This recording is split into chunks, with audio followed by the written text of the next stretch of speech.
अखण्डमण्डलाकारं व्याप्तं येन चराचरं तत्पदं दर्शितं येन तस्मै श्रीगुरवे नमः।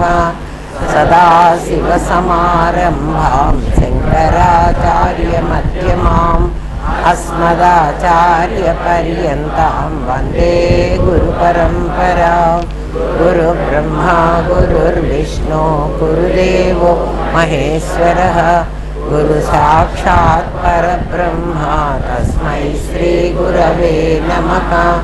नित्यानन्दं परमसुखदं केवलं ज्ञानमूर्तिं विश्वातीतं गगनसदृशं तत्त्वमस्यादिलक्ष्यम् एकं नित्यं विमलमचलं सर्वधी साक्षिभूतं भावातीतं त्रिगुणरहितं सद्गुरुं तं नमामि।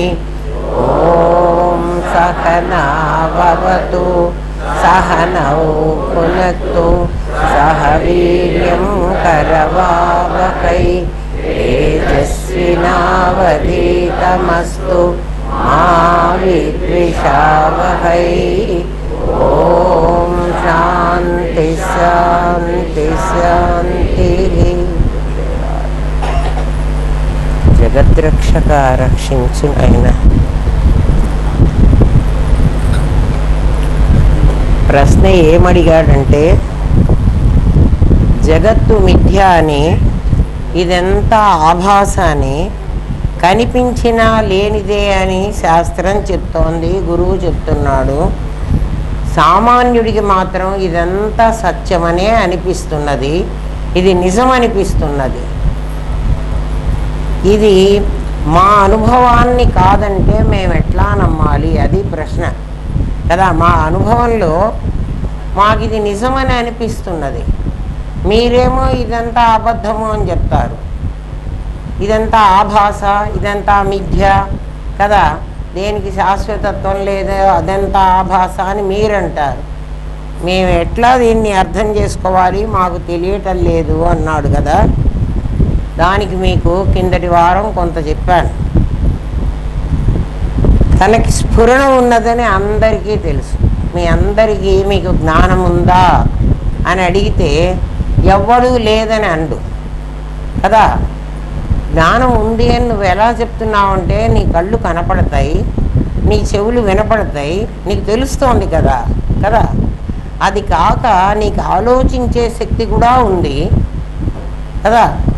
దాన్ని జ్ఞానం లేదని ఎవ్వడు అనడు. తన ఆ జ్ఞానానికే స్ఫురణ అని, తెలివి అని పేరు. ఎవడైనా మరణించాడంటే తెలివి తప్పింది అంటారు. వాడి తెలివి తప్పింది, ప్రాణం పోయింది అంటారు. తెలివి తప్పితేనే ప్రాణం పోతుంది. ముందు తెలివి తప్పాలి అంటే జ్ఞానం లేకుండా పోవాలి. ఎవడికి జ్ఞానం లేకుండా పోతుందో వాడి ప్రాణం కూడా పోతుంది. ఎందుకంటే ప్రాణం ఆల్రెడీ పోయిందే. ప్రాణం పోయింది అంటున్నామే, బయటికి గాలి వదిలేస్తాం మనం. వదిలేసిన తర్వాత మళ్ళీ పీల్చుకోవాలి కదా. పీల్చాము, వదిలేసాము, వదిలేసిన తర్వాత మళ్ళీ పీల్చాలి. మళ్ళీ పీల్చాలనే తెలివి దీంట్లో లేకపోబట్టి వాడు మళ్ళీ పీల్చలేకపోతున్నాడు. అందుకని తెలివి తప్పింది, ప్రాణం పోయింది అంటున్నాం. అర్థమైందా? ప్రాణం ముందే పోయింది, మరి మళ్ళీ ఎందుకు అంటే ప్రాణం రోజు పోతూనే ఉంది. లోపలికి వస్తుంది, మళ్ళీ బయటికి పోతుంది.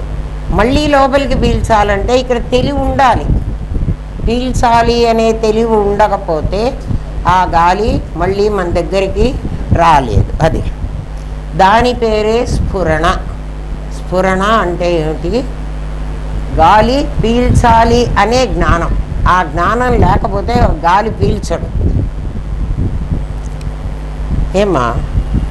ఆ స్ఫురణ నకిలీ స్ఫురణ అంటోంది శాస్త్రం. అది ఒరిజినల్ స్ఫురణ కాదు, అది నకిలీ స్ఫురణ. ఒరిజినల్ స్ఫురణ వేరే ఇంకోటి ఉంది నీ దగ్గర. ఈ ఒరిజినల్ నకిలీ రెండు ఎందుకు ఉన్నాయని మళ్ళీ ప్రశ్న వేయండి, మీకే తెలుస్తుంది. నిజమైన స్ఫురణ తనలోనే మరుగున పడి ఉన్నదని మనకు తెలియదు. ఏమ్మా? గురువు, శాస్త్రము, వేదాంతము ఎంత చెప్పినా మన అనుభవానికి రాదు. అది లోపల ఉన్న తెలివి మన అనుభవానికి రాదు. ఎట్లా రాదు అంటే, నా గదిలో ఒక దీపం వెలిగించా, చీకటిగా ఉంది, దీపం వెలిగించాను, బల్బు వెలిగింది, నేను స్విచ్ చేశాను, బల్బు వెలిగింది. ఆ కాంతిలో నాకు వస్తువులన్నీ కనిపిస్తున్నాయి. ఏ కాంతిలో? ఆ బల్బు కాంతిలో. బల్బు వేరు, బల్బు తాలూకు కాంతి వేరు. ఆ కాంతిలోనే నేను చూడగలుగుతున్నా. నేను బల్బులో చూడగలుగుతున్నాను అనం కదా. బల్బు కాంతిలో మనకు వస్తువులన్నీ కనపడతాయి కదా. ఆ బల్బును వస్తువు అంటే మీ దగ్గర ఉన్నటువంటి ప్రజ్ఞానమో స్ఫురణో దాన్ని ఏదో మీరు అనుకుంటే దాని తాలూకు కాంతి ఇప్పుడు మీ దగ్గర ఉన్న స్ఫురణ. అంటే దీన్ని నకిలీ స్ఫురణ అంటాం. ఎందుకు దీన్ని నకిలీ అంటున్నామంటే, దీపం లేకపోతే ఈ వెలుతురు ఉండడానికి అవకాశం లేదు. బల్బు వెలిగితేనే దాని తాలూకు కాంతి వస్తుంది. ఈ కాంతి బల్బు మీద ఆధారపడి ఉంటుంది, కానీ కాంతి మీద బల్బు ఆధారపడి ఉండదు. ఆ గదిలో వస్తువులు ఉంటే, వస్తువులు ఉన్నట్లయితే దీపం వెలుగులు వెలిగితే మాత్రమే ఆ వస్తువులు నీకు కనపడతాయి. వస్తువులు ఉన్నా లేకపోయినా, మనుషులు ఉన్నా లేకపోయినా దీపం వెలుగుతూనే ఉంటుంది, దాని కాంతి ప్రసరిస్తూనే ఉంటుంది. అక్కడ వస్తువులు ఉంటే కనపడతాయి, వస్తువులు లేకపోతే కనపడవు. ఇది అర్థం చేసుకోండి. ముందు ఏమవుతోంది? ఒక దీపం వెలుగుతోంది, ఆ దీపానికి ఒక కాంతి ఉంది కదా. దీపం నేను కాంతిస్తున్నాను అని దీపం అనుకోదు, దీపం నేను కాంతిస్తున్నానని అనుకోదు కదా. ఈ కాంతి దీపం లేకపోతే ఉండడానికి వీల్లేదు. కాంతి దీపం మీద ఆధారపడి ఉంటుంది, లేకపోతే దానికి స్వతహాగా శక్తి లేదు కాంతికి. దీపం కాంతి మీద ఆధారపడదు. అటువంటి దీపం ఒకటి ఉన్నది, దాని తాలూకు కాంతి మనకిప్పుడు నాకు తెలివి ఉంది, నాకు స్ఫురణ ఉంది, నాకు జ్ఞానం ఉంది అంటున్నామే. మన జ్ఞానం అది ఏది? ఆ కాంతి లాంటిది. ఈ జ్ఞానం దేని మీద ఆధారపడాలి? దీపం మీద ఆధారపడాలి. ఇప్పుడు నీ జ్ఞానం, నీకు దీపం లోపల లేదు కదా, నీ జ్ఞానం దేని మీద ఆధారపడాలి? నీ ప్రజ్ఞ మీద ఆధారపడాలి. కాబట్టి ప్రజ్ఞ ఒరిజినల్ జ్ఞానము, ఈ స్ఫురణ, ఈ కాంతి నకిలీ జ్ఞానం. అది గుర్తుపెట్టుకోండి. మరి మరణించినప్పుడు ఏం పోతున్నది? నకిలీ జ్ఞానమే పోతుంది, కానీ ఒరిజినల్ జ్ఞానం పోదు. మనం మరణించినప్పుడు నకిలీ జ్ఞానమే పోతుంది. మరి నకిలీ జ్ఞానం అంటే దీపం వెలిగితే కాంతి అంతా రావాలి కదండి కదా. నకిలీ జ్ఞానం పోతుంది అన్నప్పుడు దీపం వెలగటం లేదా? అర్థమవుతుందా? నకిలీ జ్ఞానం పోతుంది అంటున్నాం అంటే దీపపు కాంతి పోతుంది అంటున్నాం. దాన్ని విభూతి అందాం కాసేపు, ఒరిజినల్ దీపాన్ని దీపం అందాం, దీపము దాని విభూతి. మనం ఇప్పుడు ఏం చెప్పాం? ఎవరైనా మరణించారంటే ఈ విభూతి పోతుంది అన్నాం కదా. విభూతి పోతుంది అన్నాం. విభూతి పోతుంది అంటే దీపం కాంతి పోయింది అని చెప్పాలి నేను. దీపానికి వెలుగుతూ ఉంటే కాంతి వచ్చేది దాని సహజ లక్షణం. దీపం వెలుగుతోందంటే మీకు అర్థమవుతోంది కదా.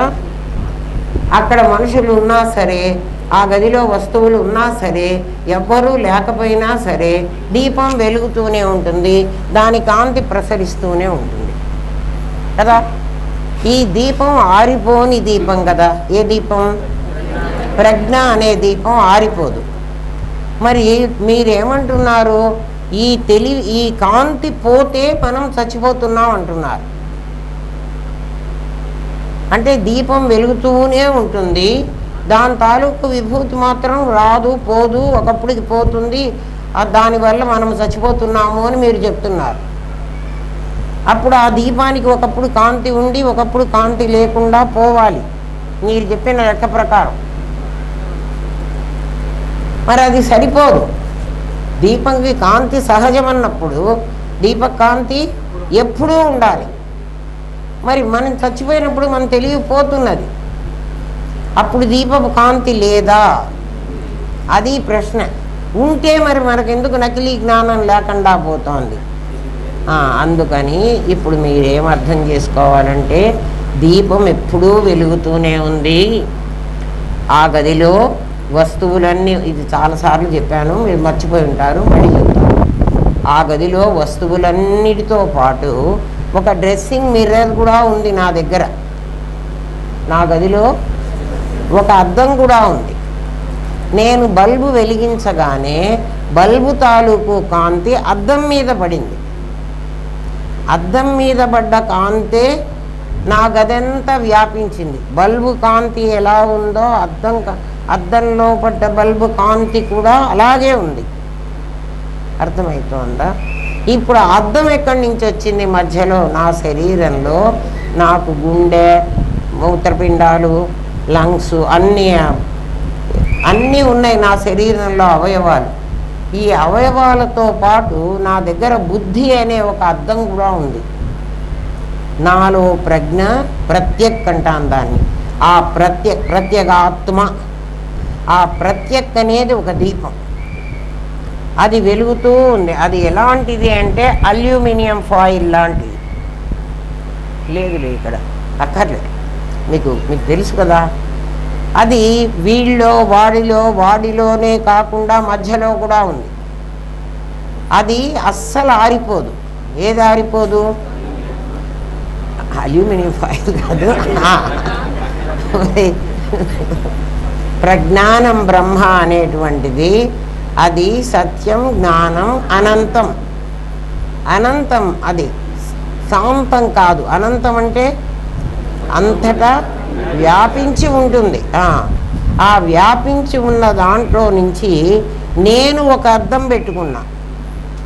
అది ఎప్పుడూ వెలుగుతూనే ఉంటుంది. ఏది? ఆ ప్రజ్ఞానం బ్రహ్మ అన్నది ఎప్పుడూ వెలుగుతుంటుంది. ప్రపంచం ఉన్నా వెలుగుతుంది, ప్రపంచం లేకపోయినా వెలుగుతుంటుంది కదా. ప్రళయంలోనూ వెలుగుతుంది. ఆ వెలుగుతున్న దాని దగ్గర నేను ఒక బుద్ధి దర్పణం అని ఒక చిన్న అద్దాలు పెట్టుకున్నా కదా. నా చిన్న అద్దంలో దాని తాలూకు కాంతి ప్రసరించి, ఇది బాగా గుర్తుపెట్టుకోండి, అంటే బుద్ధి దర్పణం మీద పడ్డ పరమాత్మ చైతన్యం యొక్క ప్రతిబింబం. పరమాత్మ చైతన్యం యొక్క ప్రతిబింబం. దాన్ని చిత్ ఆభాస, చిదాభాసుడు అంటారు.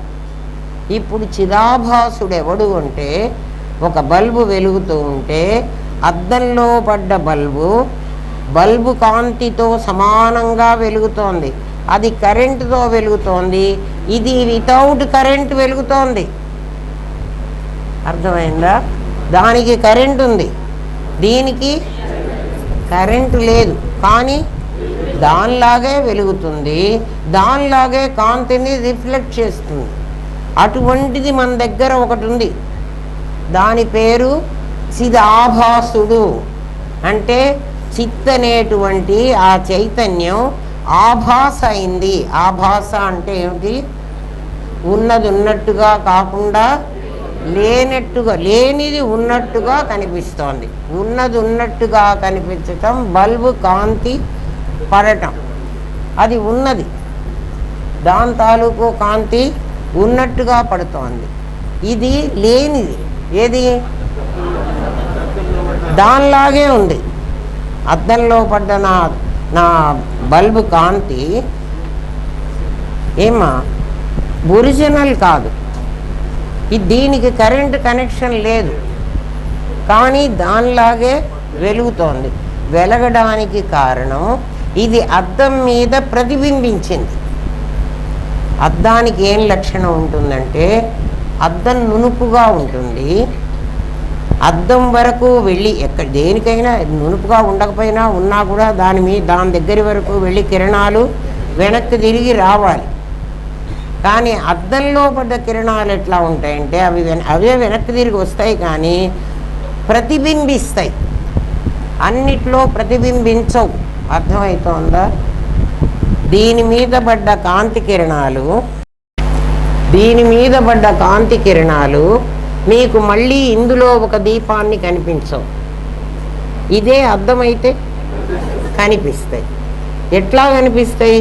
ఆ ఒరిజినల్ ఎట్లా ఉందో అట్లా కనిపిస్తుంది. ఈ కనిపించిన అద్దంలో పడ్డ బల్బు కాంతి మన శరీరం అంతా వ్యాపించి ఉంది. అందుకని దీన్ని నకిలీ అన్నాం, దాన్ని ఒరిజినల్ అన్నాం. అది ఒరిజినల్, ఇది ఆభాస. ఈ నకిలీని ఏమంటున్నామంటే ఆభాసుడు అన్నాం. దేని ఆభాస? ఇది చైతన్యం యొక్క ఆభాస. ఎక్కడ పడింది? బుద్ధి దర్పణం మీద పడింది. మర్చిపోవాకండి. ఎక్కడ పడింది అంటే ఏదో చెప్పారు. ఏదో చెప్పారు ముందు. మిర్రర్లో పడింది అన్నారా? సరే, మిర్రర్ అంటే సరే, అద్దంలో పడిందంటే పర్వాలేదు. నేను దర్పణం అని ఇంకో భాషలో చెప్పా, మీరు అద్దంలో, నాకు అద్దంలో అని వినపడలే.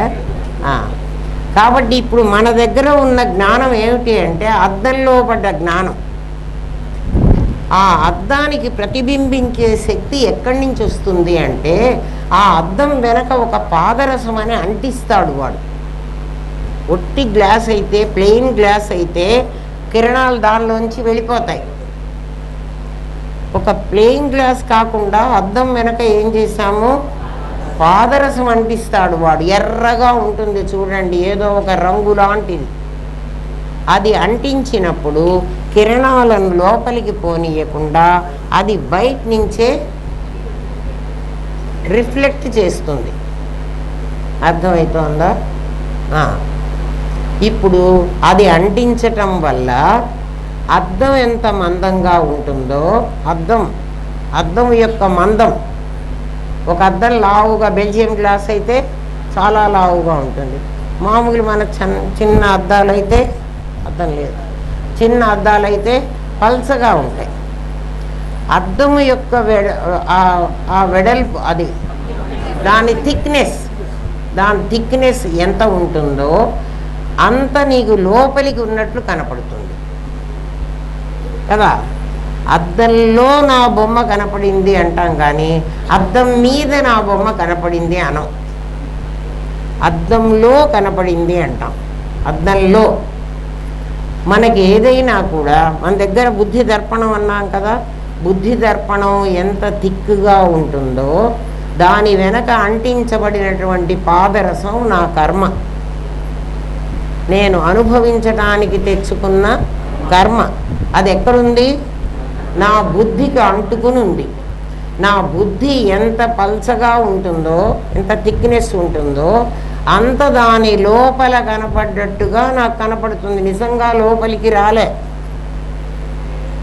అద్దంలో దృశ్యము, అద్దం లోపలికి వెళ్ళదు. ఎందుకు వెళ్ళదు? అద్దం లోపలికి వెళ్ళడానికి అందులో ఒకటి దూరదు. ఒకవేళ అద్దం లోపలికే వెళ్ళాయి అంటే అన్ని వస్తువులు పట్టవు.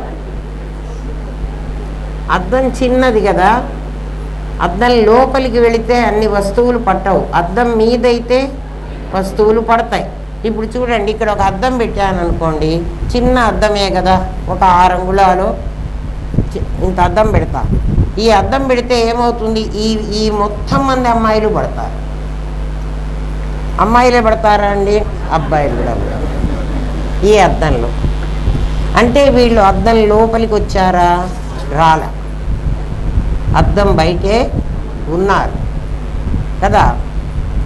కాబట్టి నా దగ్గర కూడా నా అద్దము, నా బుద్ధి దర్పణం మీద నా పరమాత్మ యొక్క చైతన్యం, అది బల్బు, ఆ బల్బు యొక్క ప్రతిబింబం పడింది. మళ్ళీ వెనక్కి వెళ్ళా, గుర్తొస్తోందా?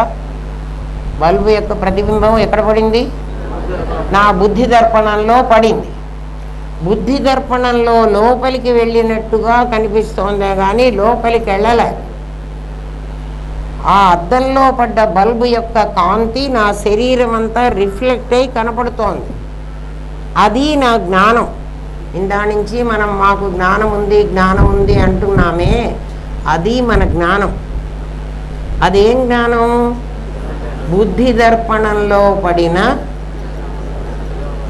దాన్ని చిదాభాస జ్ఞానం. ఈ చిదాభాస జ్ఞానమే మరణంలో పోతుంది. ఎందుకు పోతుందండి? అద్దం ఉంది కదా, మనం చచ్చేదాకా మన అద్దం ఉంది కదా, మన అద్దంలో పరమాత్మ ప్రతిబింబం పడుతూనే ఉంది కదా. ఎందుకు పోతోంది అంటే మనం ప్రతిరోజు అనుభవించే కర్మ ఖర్చు అయిపోతూ ఉంటే అద్దం వెనకబడ్డ పాదరసం కొంచెం కొంచెం గీకేస్తూ పడుతుంది. ఈ పాదరసం అంతా రోజు కొంచెం ఖర్చు అవుతోంది. వాడి కర్మ అయిపోయిందిరా అంటారు. కర్మ ఎక్కడుంది, ఎక్కడైపోతోందంటే ఆ అద్దం వెనకబడ్డ కర్మ రోజు కొంచెం గీత గీస్తే ఈ మొత్తం కర్మ ఏ క్షణం అయిపోతుందో ఆ క్షణం ఏం జరిగిందంటే ఈ ప్రతిబింబం పడటం ఆగిపోతుంది. ప్రతిబింబం పడకపోతే దాని తాలూకు రిఫ్లెక్ట్ అయినటువంటిదే కదా మన జ్ఞానం. అర్థమవుతోందా? అది పోతుంది. అది తెలివి తప్పడం. దీపం వెలుగుతూనే ఉంది, అది వెలగకుండా పోదు, దాని తాలూకు విభూతి కూడా రాకుండా పోదు. మరి మనం చచ్చిపోతున్నాం కదా, మన జ్ఞానం పోతుంది కదా. మీరు తెలివి తప్పింది అంటున్నారు కదా, తెలివి ఎందుకు తప్పుతున్నది?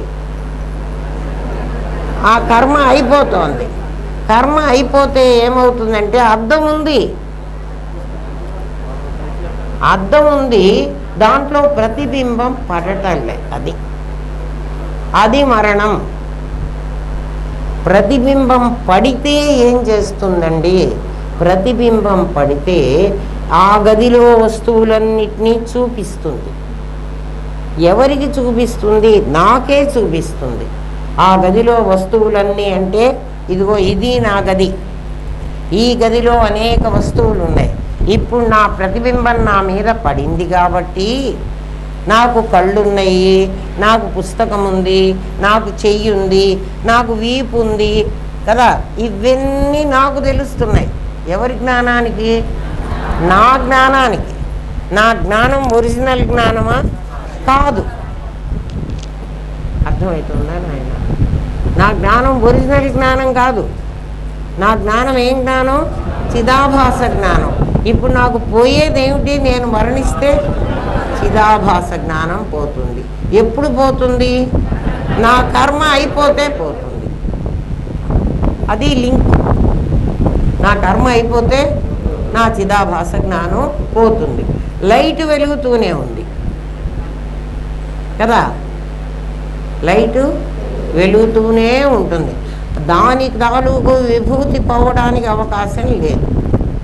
ఇంతవరకు అర్థమైంది కదా చిదాభాస జ్ఞానంతో. ఇప్పుడు చూడండి,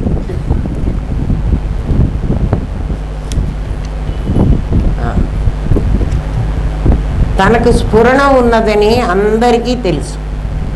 ఆ స్ఫురణ నకిలీ స్ఫురణ అని. ఇప్పుడు నకిలీ మీకు ఇప్పుడు తెలుసు, నకిలీ అని. నిజమైన స్ఫురణ తనలోనే మరుగుపడి ఉన్నదని. మరుగుపడి ఉన్నది అంటే అసలు ఒరిజినల్ దీపం ఉంది నా దగ్గర. ఒరిజినల్ దీపం లేకపోతే అద్దంలో దీపం పడడానికి వీల్లేదు. అద్దంలో పడింది కాబట్టి, అద్దంలో పడిన దాన్ని ఇప్పుడు నేను ఉపయోగించుకుంటున్నాను కాబట్టి ఒరిజినల్ ఉంది అని నేను నమ్మాలి. అద్దం కూడా ఉంది అని నేను నమ్మాలి కదా. నాకు కనపడుతోంది కదా. గురువు శాస్త్రము వాచా వేదాంతం ఎంత చెప్పినా మన అనుభవానికి రాదు. వాచా వేదాంతం అంటే వాక్కుతో ఎంత వేదాంతం చెప్పినా, ఇది ఒరిజినల్ ఇది నకిలీ అని ఎంత చెప్పినా నీకు అర్థం కాదు. అందుచే వారిని బాధ గురువులు అని కొట్టేస్తున్నాం. ఎవడైనా గురువు చెప్తే ఊరికే చెప్తుంటారు కానీ అదంతా మనకు అనుభవానికి రాదు, అది వేస్ట్ అని అంటారు. ఎందుకంటే చెప్పేవాడికి వినేవాడికి కూడా అర్థం కాంది వేదాంతముడు. చెప్పేవాడికి కూడా అర్థం కాదు, అందుకని వాడు వినేవాడికి కూడా అర్థం కాకుండా చెబుతాడు. వాడికి అర్థమైతే వినేవాడికి కూడా అర్థమయ్యేట్లు చెప్పగలడు. వాడికే అర్థం కాకపోతే చెప్పలేడు. బోధగురువు నీకు అనుభవాన్ని కలిగిస్తాడు, బాధగురువు నీకు పాఠం మాత్రమే చెప్తాడు. ఎందుకంటే వాడికి కూడా తెలియదు కాబట్టి. నీ అనుభవంలో నువ్వే విషయాన్ని గ్రహించగలవు. ఇప్పుడు చూడు, మీ అనుభవంలో మీరే మీకు ఒక బుద్ధి దర్పణం ఉందని కనుక్కోగలరు. ఆ బుద్ధి దర్పణం మీద ఒక చైతన్యం ప్రతిబింబించింది అని కనుక అనుకోగలరు. దాని పేరు చిదాభాసుడు అని అనుకోగలరు. ఆ చిదాభాస జ్ఞానంతోనే మనం పనిచేస్తున్నామని అనుకోగలరు. ఆ చిదాభాస జ్ఞానం ఎప్పటి వరకు ఉంటుంది? కర్మ ఉన్నంత వరకే ఉంటుంది. ఆ కర్మ ఎప్పుడైపోతే అప్పుడు అది పోతుందా? ప్రతిబింబం పడదు, ప్రతిబింబం పడదు. ఇది మీకు అనుభవం. అది పోతే మనం మరణిస్తాం, అది పోకపోతే మరణించాం. ఎవడైనా డాక్టర్ ఏదో నువ్వు చచ్చిపోతావు 6 నెలలకో 5 నెలలకో సంవత్సరానికో అని చెప్తాడు అనుకోండి. అమ్మో నేను చచ్చిపోతా, అమ్మో నేను చచ్చిపోతా అన్న భయంతో ముందు చస్తావు. నీకు అర్థమైతే ఎప్పుడు చచ్చిపోతాం మనం?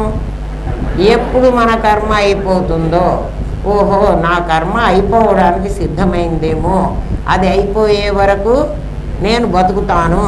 అది అయిపోతే, కర్మ అయిపోతేనే నేను చావాలి. చావడం అంటే అసలేంటి? చావడం అంటే ఆ జ్ఞానం అనే ఆ నకిలీ జ్ఞానమే. అది నాకు లేకుండా పోవడం. నకిలీ జ్ఞానం ఎప్పుడు లేకుండా పోతుంది? నా అద్దం మీద ప్రతిబింబం పడకపోతే. కాబట్టి ఒకవేళ నా అద్దం మీద కర్మ ఎంతవరకు, అద్దం వెనక కర్మ ఎంతవరకు నాకు లేకుండా పోతుందో అప్పుడు నేను చచ్చిపోతాను. అంతేగాని నీకు ఏది చెడిపోయినా నువ్వు చావు కదా. అది ఉన్నంత వరకు ఇవన్నీ పని చేసి తీరాలి. డాక్టర్కి తెలియదు ఈ సంగతి కదా. డాక్టర్ ఏమంటాడు? నీకు లంగ్ చెడిపోయింది, నీకు కిడ్నీ చెడిపోయింది, నువ్వు ఇంకా బతకవు అంటాడు. లంగ్ చెడిపోయినా, కిడ్నీ చెడిపోయినా, గుండె చెడిపోయినా, ఏం చెడిపోయినా ఇంకా నా కర్మ ఎంతవరకు మిగిలిందో అంతవరకు నీ బతుకుతావు. తర్వాత డాక్టర్ కాదు, ఇంకా ఎవడైనా వచ్చి నన్ను బతికించాలన్నా అది నాకే తెలుసు. అర్థమైందా? అది నీ అనుభవంలో నువ్వే ఈ విషయాన్ని గ్రహించాలి. బోధగురువు నుండి బాధగురువును వేరు చేయడం కష్టమైన పని. బోధగురువు ఒక మెటల్ డిటెక్టర్ అనే ఒక సాధనాన్ని నీ చేతిలో పెడతాడు.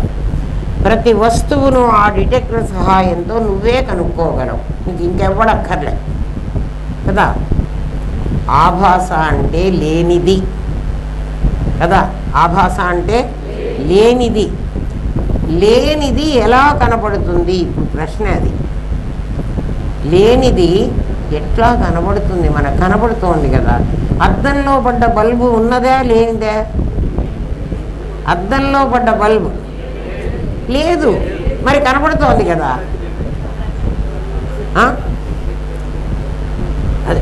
అది రిఫ్లెక్ట్ అవని ఏమవని మనకు కనపడుతోంది కదా. లేదు కదరా, ఉన్నది ఏది? అది అది అది ఒక ఉన్నది లేకపోతే లేనిది కనపడడానికి వీల్లేదు. ఒక ఉన్నది లేకపోతే లేనిది కనపడడానికి వీల్లేదు. ఇప్పుడు వీళ్ళు ఏమంటున్నారు? ఈ ప్రపంచం అంతా లేనిది అంటున్నారు. జగన్ మిథ్య అన్నారు కదరా. బ్రహ్మ సత్యం, జగన్ మిథ్య, జీవో బ్రహ్మైవ అన్నారు. అది పక్కన పెడదాం. జీవో బ్రహ్మైవ పక్కన పెడదాం. పక్కన పెట్టక్కర్లే, అది వచ్చినప్పుడు అది చెప్తా. ఇప్పుడు బ్రహ్మ సత్యం, జగన్ మిథ్య, ఇది మిథ్య అంటున్నారు కదా. ఈ మిథ్యకు ఒక ఒరిజినల్ లేకపోతే మిథ్య ఉండదు. ఆ ఒరిజినల్ ఏమిటంటే సత్యం. ఒక అబద్ధాన్ని వ్యాప్తి చెందించారనుకుంటారా, ఊళ్ళో ఒక అబద్ధాన్ని స్ప్రెడ్ చేశాం మనం. అబద్ధానికి ఒక ఒరిజినల్ నిజం ఉండకపోతే నిజము నిజంగా కాకుండా మరో రకంగా స్ప్రెడ్ అయితే అబద్ధం. నిజము నిజంగా కాకుండా ఇంకో రకంగా స్ప్రెడ్ అయితే అది అబద్ధం, అంతే కదా. ఇది అబద్ధం అంటున్నాం మేము. ఈ అబద్ధానికి ఒక నిజం ఖచ్చితంగా ఉండాలి. అయితే ఈ నిజం ఎట్లుంటుందంటే దీనికి ఆపోజిట్గా ఉంటుంది, అంతే కదా. అబద్ధానికి వ్యతిరేకంగా ఉంటుందా నిజం? అబద్ధంలాగే ఉంటుందా? అబద్ధంలాగే ఉంటే అది అబద్ధమే కదా. ఒక ఆభాస అంటే లేనిది ఎలా కనపడుతుంది? కనపడిందంటే ఉన్నదనే కదా అర్థం. ఉన్నది తాడు, కనపడింది పాము. ఉన్నది తాడు, ఇది అబద్ధం. ఉన్నది ఉన్నట్టుగా కాకుండా ఇంకొక రకంగా కనపడడం అబద్ధం కదా. ఉన్నది సూర్యరశ్మి, కనిపించింది ఇంద్రధనస్సు. సూర్యరశ్మి ఇంద్రధనస్సు లాగా ఉందా? లేదు. ఇంద్రధనస్సులో ఏమో రంగులు ఉన్నాయి, సూర్యరశ్మిలో నాకు రంగులు లేవు. సూర్యరశ్మిలో 7 రంగులు ఉన్నాయి అని అంటున్నారు. అంటుంటే నేను కిరణం చూసినప్పుడు నాకు 7 రంగులు కనిపించటంలే. సూర్యకిరణంలో నాకు 7 రంగులు కనిపించటంలే. అది వక్రీభవించినప్పుడు నాకు కనిపిస్తోంది. వక్రీభవించంటే రిఫ్లెక్షన్ కాదు.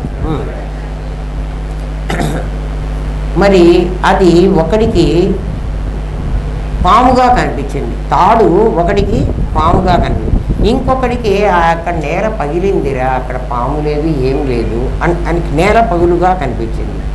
ఇంకొకడికి పూలదండగా కనిపించింది, ఎవరో పూలదండ అక్కడ పడేశారు, అది పూలదండ. ఇంకొకడికి గుడ్డ పేలికగా కనిపించింది, అయినా కనిపిస్తుంది. నిజం ఒకటే కనిపిస్తుంది. ఉన్న తాడు, లేనిది పాము. ఉన్న తాడు అన్ని రూపాలు పొందలే, తను తానుగానే ఉన్నది. తాడు వస్తువు, దాన్ని వాస్తవం అంటే అది వస్తువు. పాము వస్తువు కాదు, అది ఆభాసం. ఇప్పుడు ఆభాసం నేనేమో దీపానికి చెప్పాను, శాస్త్రమేమో తాడు పాము చెప్పింది. ఆభాసను పోగొట్టాలంటే ఇప్పుడు మన దగ్గర ఉన్నది ఆభాస జ్ఞానం, దాన్ని నకిలీ జ్ఞానం. అదే నీకు నేను అని వ్యవహారం చేస్తోంది. ఎక్కడ? నీ నాది మీద ఒక నేను, నీ దగ్గర ఒక నేను ఉంది. ఆ నేను ఒరిజినల్ నేను కాదు, అది నకిలీ నేను. ఆ నకిలీ నేను కాబట్టి అది ఈ శరీరం మీద ప్రవేశించి దీన్ని నేను అంటోంది. ఒరిజినల్ పాము అయితే, తాడైతే అది నేను పాము కాలేదు అంటుంది. ఒక పాము అయినది ఒరిజినల్ తాడు పాము కాదు. ఒక పాము అయింది అంటే నీ కళ్ళకి పాము కనిపించింది, వీడి కళ్ళకి అది పాము తాచుపాముగా కనిపిస్తుంది, వాడి కళ్ళకి అది ఇంకొక నాగు పాముగా కనిపిస్తుంది, ఇంకొకటి కళ్ళగా పాము కాదేం కాదు అది పూలదండే అంటాడు వాడు. ఇట్లా రకరకాలుగా కనిపించేది ఏది? లేనిది, ఉన్నది కాదు. లేనిదే రకరకాలుగా కనిపిస్తుందర్రా. ఎప్పుడైతే అనేకమైందో, ఒక చోట పరమాత్మ మాధురిగా కనిపిస్తాడు, ఇంకో చోట రాజుగా కనిపిస్తాడు, ఇంకో చోట కాత్యాయనిగా కనిపిస్తాడు, ఇంకో చోట మణిగా కనిపిస్తాడు. ఇప్పుడు వీళ్ళందరూ లేనివాడు. అది మీకు అర్థం కావాల్సింది. ఇది అబద్ధం, అది నిజం. ఏది నిజం? వీళ్ళందరూ తాడే అంటే వస్తువే. మరి వస్తువుగా కనిపించకుండా వేరేగా నాకెందుకు కనిపించింది?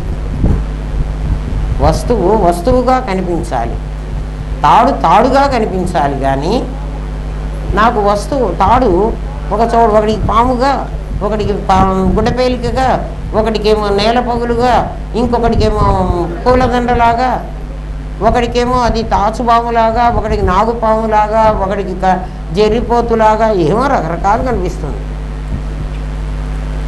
అట్లా కనిపించిందంటే అదెంత ఆభాసం.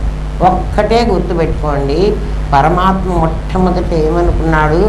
ఏకః అనేకోహమస్మి. నేను ఒక్కడిని అనేకం అయిపోవాలి అని ఎప్పుడు అనుకున్నాడో ఈ అనేకమంతా అబద్ధం, నేను మాత్రం నిజమని ఆయన అప్పుడే చెప్పేశాడు మీరు. అవునా కాదా? మనకు అర్థం చేసుకోవడంలో తేడా ఉంది. ఆయన ఏమని చెప్పాడు? ఒకే అరుణ్ గోవిల్ ఉన్నాడురా. అరుణ్ గోవిల్ ఒక సినిమాలో రాముడు, ఒక సినిమాలో కృష్ణుడు, ఒక సినిమాలో సోషల్ మ్యాన్ ఎవడో, ఒక సినిమాలో హీరో, ఒక సినిమాలో విలన్. ఇప్పుడు అరుణ్ గోవిల్ రాముడా, కృష్ణుడా, విలనా? వాడు వేసిన వేషాలన్నీ అబద్ధం, ఒక్కటే కొట్టిపారేయండి కదా. వాడొక్కడు నిజం. అందుకని పరమాత్మ ఏమన్నాడు? ఏకహ, నేను ఒక్కడే ఉన్నాను. ఒక్కడే ఉండకపోతే అద్వైతం కాదు. అనేకోహమస్మి, అనేకం అయిపోయినాను, నేనే అనేకంగా అయిపోయినాను. తాడే అంటోంది నేనే పామైనాను, నేనే నేల పగులైనాను, నేనే పూలదండైనాను కదా, నేనే అన్నీ అయినాను అంటే అబద్ధం, నేనే ఉన్నాను అంటే నిజం. అది ఇప్పుడు మీకు అర్థమైందా? ఉన్న పరమాత్మే ఏమైనాడు? ఆయనే జరాయుజ అయినాడు, శ్వేతజ అయినాడు, ఉద్భిజ అయినాడు కదా. అన్నీ ఆయనే అయినాడు. అయినవన్నీ ఆభాస, ఆయన మాత్రం నిజం. ఏమా? తాడు వస్తువు, అది వాస్తవం. పాము వస్తువు కాదు, అది ఆభాస. ఆభాసను పోగొట్టాలంటే, ఆభాస పోవాలి అంటే మీకు మాధురిగా కనపడుతుంది, రాజిగా కనపడుతుంది కదా. మాధురి కాదురా, అది రాజు కాదురా, వీళ్ళిద్దరు కూడా పరమాత్మరా అని అన్నా అనుకో, ఎట్లా మీకు తెలుస్తుంది? మీకు ఆ భావం కలిగించాలంటే ఈ మాధురిలో ఉన్న ఆభాస ఏదో నేను తీసేయాలి, ఆ రాజులో ఉన్న ఆభాసం తీసేయాలి, వీళ్ళిద్దరిలో ఉన్న ఒరిజినల్ని మీకు చూపెట్టాలి. వాణ్ణి బోధగురువు. మీరు చూడండి, మీరు నమ్మరు. నేనేం చెప్పినా మీరు నమ్మరు. అందుకని అది పోవాలంటే తాడు పోవాలంటే, నీకు పాము పోవాలంటే నీకు తాడు జ్ఞానం కలగాలి. తాడు జ్ఞానం నేను ఎంత చెప్పినా, ఒరే అక్కడ మన ఇంట్లో పాములు ఎక్కడి నుంచి వస్తాయిరా, నేను చూసారా, ఇందాక నుంచి అక్కడ ఒక తాడే పడుందిరా అని నేను ఎంత చెప్పినా, నువ్వు ఆ తాడు దగ్గరికి పోవాలంటే నీకు భయం. ఎందుకని? నీకు అక్కడ పాము కనిపిస్తున్నది, నీకు అక్కడ మాధురి కనిపిస్తున్నది. మనిషి అమ్మ మాధురి కాదు, అది బ్రహ్మం అంటుంది. నన్ను ఎట్లా నమ్మమంటావు? మీకు అందరికి అమ్మ మీకు ఒక్కళ్ళకి మాధురి బ్రహ్మంగా కనిపిస్తోందా కదా, మాకెవ్వరికీ కనపడకుండా. కాబట్టి పదుగురాడు మాట పాటి అయి ధరజల్లు. 10 మంది మాట్లాడిన మాట నిజమా, ఒక్కడు మాట్లాడిన మాట నిజమా? లోకం నమ్మటంలే. ఎందుకు వేదాంతం లోకం నమ్మదు అంటే అనుభవం తెలియదు, వాళ్ళకి అనుభవం లేదు. వేదాంతులు చెప్తూనే ఉన్నారు, నాయన ఇది కాదురా, ఈ అనేకంగా కనపడిందంతా అబద్ధంరా, ఏకంగా కనపడేది నిజంరా. ఏకం నిత్యం విమలం అచలం సర్వధీహి. ఇక్కడ ఈ మాటలోనే వినండి, సర్వధీహి. మీ దగ్గర బుద్ధి ఉంది, సర్వధీహి అందరి బుద్ధులకు సాక్షిగా ఉందిరా. ఒకటి ఏముంది? ఆ గదిలో దీపం వెలుగుతోంది, మీ అందరివి అద్దాలు పెట్టుకున్నారు, మీ అద్దంలో రిఫ్లెక్ట్ అయినది మీరు నిజం అంటున్నారు. అర్థమైందా? సర్వధీహి సాక్షి, బుద్ధికి సాక్షిగా ఉంది అంటే బుద్ధిలో పడ్డ వెలుగు వల్ల నీకు నీ దగ్గర జ్ఞానం ఉంది అంటున్నావు. అందుకని నీ జ్ఞానం నీ బుద్ధిలో పడ్డది ఎట్లుంటుందో చూడండి. జ్ఞానం ఒకటే కదా,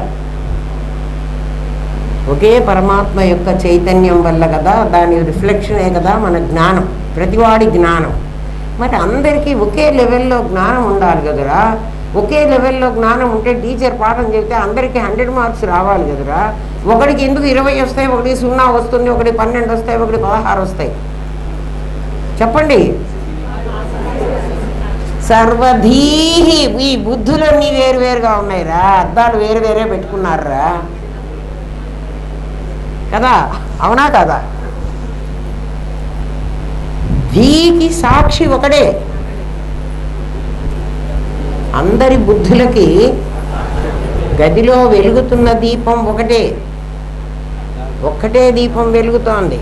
కానీ నీ దగ్గర నీ అద్దము మంచి అద్దం, నువ్వు వీడు ఒకడు భరత్గాడు మంచి అద్దం పెట్టుకున్నాడు, రవిగాడు ఇంకాస్త ఇన్ఫీరియర్ అద్దం పెట్టుకున్నాడు, వాడు ఇంకా ఇన్ఫీరియర్ పెట్టుకున్నాడు, వీడు ఒట్టి గ్లాసే పెట్టుకున్నాడు. ఎవడిష్టం వాడి కదా. మరి వాడి గ్లాసులో రిఫ్లెక్ట్ అవుదా? వాడి వెనక కూడా పాదరసం అంతా అంటుకొని ఉంటుంది. అద్దంలో మన దగ్గర అద్దాలు ఉంటాయి చూడరా, కాన్కేవ్ లెన్స్, కాన్వెక్స్ లెన్స్ అని లెన్సుల్లో డిఫరెన్స్ ఉంటుంది కదా. అన్నిట్లో ఒకే కనపడేటైతే వాడు ఎందుకు అనిల్ అంటే ఐ స్పెషలిస్ట్ ఈ అద్దం పెట్టి అమ్మ ఇది బాగుందా, ఇది తీసేసి అమ్మ ఇది బాగుందా అంటే వాడి దగ్గర చాలా అద్దాలు ఉన్నాయి, వీడి దగ్గర ఇన్ని అద్దాలు.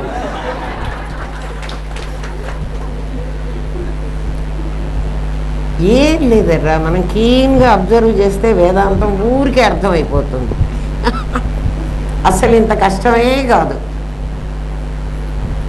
అద్దంలో రకరకాల అద్దాలు ఉన్నాయి. అందుకని అది ఏకం, అది నిత్యం, అది విమలం, అది అచలం, సర్వధీహి సాక్షిభూతం. అన్ని రకాల బుద్ధులకు అది సాక్షిగా ఉంటున్నది. అదే ఒక్కటే సాక్షి. ఇవన్నీ సాక్ష్యాలు. ఇది సాక్ష్యం, అది సాక్షి కదా. సాక్ష్యం సాక్షి కంటే వేరుగా ఉండాలి.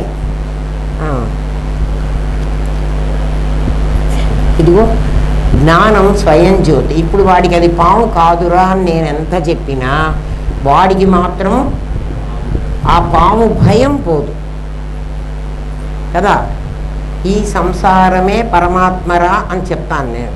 పరమాత్మే బంగారమే నగగా మారిందిరా, నగ బంగారమేరా అని ఎంత చెప్పినా కూడా వాడికి లోపల ఏమో అమ్మ పిచ్చి పిచ్చి నగలన్నీ నాకు ఇచ్చి బంగారం అని అబద్ధం చెప్తోందేమో అని వాడు అనుకుంటాడు. ఎందుకని? వాడికి బంగారం సంగతి తెలియదు.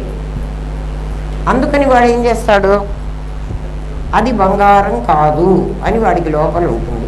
ఇప్పుడు వాడిని నేనేం చేయాలి, అది బంగారమేనన్న నమ్మకం వాడికి కలిగించాలి కదా. అప్పుడు బంగారం లక్షణాలు వాడికి చెప్పి వాడికి ఏం చెప్తాను, ఒక ఒరిపిడి రాయి తీసుకొచ్చి ఆ ఒరిపిడి రాయి మీద దీన్ని గీచి, ఒరే నాయన ఇదిగో ఒక ఇత్తడి దాన్ని కూడా గీచి, ఈ ఇత్తడి దాని కాంతి ఈ బంగారం దాని కాంతి ఎలా ఉన్నాయో చూడరా, అవును ఇది బంగారమే అంటాడు. అంటే దాని లక్షణం తెలిస్తే అది అవునంటాడు, లేకపోతే కాదంటాడు. ఇప్పుడు వీడికి కూడా అక్కడ తాడును చూసి అది పాము పాము అని భయపడేవాడికి ఎంత చెప్పినా వాడికి అది పాము కాదు అనేది వాడికి తెలియదు. అందుకని వాడిని ఏం చేయాలంటే ఒక దీపం తీసుకొచ్చి వాడికి చూపించాలి. ఆ దీపాన్ని జ్ఞానము అంటారు. నా దగ్గర ఆల్రెడీ జ్ఞానం ఉంది కదండి, మీరు కొత్త జ్ఞానం నాకేం తెస్తారు అంటే, నా దగ్గర ఉంది ఒరిజినల్ దీపం, నీ దగ్గర ఉంది ఆభాస దీపం. అర్థమైందా? అందుకని ఒరిజినల్ దీపం తెచ్చి నీకు చూపిస్తే అప్పుడు నువ్వు తాడుని కళ్ళతో చూస్తే అది తాడు అనే నమ్మకం నీకు కలుగుతుంది. అర్థమైందా? అందుకు అనుభవ జ్ఞానం కావాలి. అనుభవ జ్ఞానం ఎందుకు? నేను ఇన్నేళ్ల బట్టి వేదాంతం వింటూనే ఉన్నా, నాకు అన్నీ తెలుసు అంటే, నీకన్నీ తెలిసినా నీ వరకు నీకైతే నమ్మకం లేదు, ఉండదు. ఎందుకని? నువ్వు దాన్ని చూడలే అంటే అది కనపడదు కదండి. కనపడుతుంది. ప్రత్యక్షావగమం ధర్మ్యం, అది ప్రత్యక్షం. మరి మాకు ఇన్ని రోజులు మీరేం చెప్పారండి? మీకు పరోక్షం. మరి ఏం కావాలని చెప్పాను? అపరోక్ష అనుభూతి కావాలి. పరోక్షం అంటే మీకన్నా వేరుగా ఉంది. ఇన్నాళ్ళు మనం వింటున్నదంతా పరోక్ష జ్ఞానం. అపరోక్షం అంటే పరోక్షం కానిది, అంటే ప్రత్యక్షమే. పరమాత్మ గీతలో అందుకే చెప్పాడు, ప్రత్యక్షావగమం ధర్మ్యం సుసుఖం. చాలా ఈజీ అన్నాడు. ఫాలో అవరా నాయన, కర్తుమవ్యయం. నువ్వు ఫాలో అవరా, ఇది చాలా తేలిక, ఇది కష్టం కాదు. ఎప్పుడు నీకు కష్టం అనిపిస్తుందంటే, ఎవడు తెలియని వాడై నీకు తెలియనిది బోధ చేస్తే అది కష్టం. అందుకని నువ్వేం చేయాలంటే తెలిసిన వాడి దగ్గరికి వెళ్ళు. తెలిసిన వాడి దగ్గరికి వెళితే వాడు కరెక్ట్గా నీకు చెప్తాడు. వాడు చెప్తున్నది కరెక్ట్ అని నాకెట్లా నమ్మకం అంటే, వాడు చెప్తున్న ప్రతి విషయం నీకు అనుభవంలోకి వస్తూ ఉంటుంది. అప్పుడే అది నిజమని నమ్ము. గురువు ఏదో మెడ గురువునని మెడ నిండ గురుతులు వేసి తిరుగుదురిక్కడ, పరమభక్త మునీంద్రుడెల్ల పసందు చెయ్యరు అక్కడ, జీవులు 24 లక్షలు చావు పుట్టుకలిక్కడ. ఏమో అర్థమైందా? గురువుని ఎట్లా సెలెక్ట్ చేసుకోవాలి నేను? వాడు కరెక్ట్గా చెప్తున్నాడని నాకెట్లా తెలియాలి? వాడు చెప్తున్న ప్రతి మాట నీ లోపలికి వెళ్ళి, ఎందుకంటే అది నీ లోపలే ఉన్నది. ఏదుంది? వాడు ఇదేన్ని గురించి మాట్లాడుతున్నాడో అది నీ లోపలే ఉంది. నా లోపల ఎట్లా ఉందండి? నాకు కనపడలేదే. నీకు కనపడదురా. నీకు అల్యూమినియం ఫాయిల్ లోపల, చేప లోపల అల్యూమినియం ఫాయిల్ ఉంది, చెట్టు లోపల ఉంది, నది లోపల ఉంది. ఉన్నదా లేదా? ఉన్నది. అట్లా నీ లోపల ఉంది. అది లేకుండా ఉంటే ఇది కనిపించడానికి వీలే లేదు. అది వాడు దీపం తెచ్చి చూపిస్తే వీడికి ఉన్న ఆభాస జ్ఞానం పోతుంది. ఆభాస జ్ఞానం పోతే నేను చచ్చిపోతా అన్నారు కదండి. ఆభాస జ్ఞానం అసలే పోతే నువ్వు చచ్చిపోతావు. ఆభాస జ్ఞానం పోతుంది అంటే ఒరిజినల్ జ్ఞానం కలుగుతుంది. అది ఇది ఆభాసాన్ని తెలుస్తుంది. వస్తువు పరమాత్మ, ప్రపంచం ఆభాస. తాడు వాడికి వివిధ రూపాలుగా కనిపించినట్లు పరమాత్మ వీడికి కొండలుగా, గుట్టలుగా, జరాయుజాలుగా, స్వేదజాలుగా, అండజాలుగా, ఉద్భిజ్యాలుగా కనిపిస్తుంది. ఇప్పుడే చెప్పాను. ఆభాసను వాడు వాస్తవం అనుకుంటున్నాడు.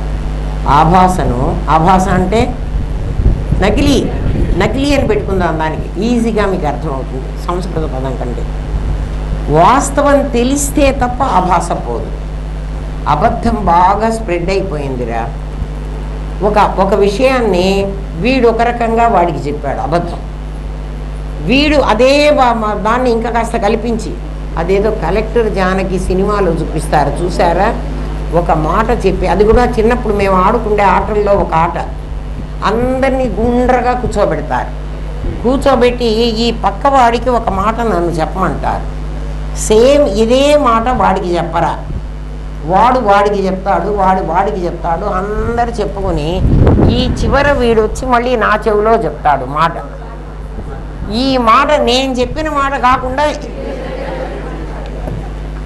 తనది కొంత, తాళ్ళపల్లి వారిది కొంత, చింతపల్లి వారిది మరో కొంత కలిపి తట్ట బుట్టెడై వస్తుంది. అది ఎందుకంటే పరమాత్మైనా కల్పించేది, మేము కల్పించలేమా? అందరు తలా కాస్త కల్పిస్తే అయిపోయింది. అబద్ధం అనేది రకరకాలుగా స్ప్రెడ్ అవుతుంది. అందుకని వాస్తవం తెలిస్తే తప్ప, ఇప్పుడు వీడికి 2 రకాల వర్షన్స్ వచ్చినాయి. వీడు ఒక అబద్ధం చెప్పాడు, సేమ్ అదే టాపిక్ మీద వీడు ఇంకొక అబద్ధం చెప్పాడు. ఇప్పుడు వాడు ఏంటి నమ్మాలి? వీడికి ఎవరి మీద నమ్మకం ఉంటే వాడిది కరెక్ట్ అంటాడు. వీడికి నమ్మకం, వాడికి భరత్ మీద నమ్మకం ఉందనుకో, రే భరత్ చెప్పిందే నిజం రా అంటాడు. వాడికి వెంకటేష్ మీద నమ్మకం ఉందనుకో, రే వాడు అబద్ధం చెప్పడురా, వాడు చెప్పింది నిజమే రా అని వాడు నమ్ముతాడు. అసలు నా దగ్గరికి వచ్చి నేను నిజం చెప్పేశాను అనుకో, వీళ్ళిద్దరిని అబద్ధం కదా. అంతకుముందు వీడు ఒకడు మంచివాడు ఒకడు చెడ్డవాడు అన్నాడు. అర్థమవుతుందండి. ఒరే, నాకు ఎదురుగా ఎవరు కూర్చుంటే వాళ్ళని ఇట్లాంటి మాటలు అంటుంటా, మీరు అమ్మ మమ్మల్ని చెడ్డవాడు అంది అని మరి అట్లా బాధపడవాకండిరా.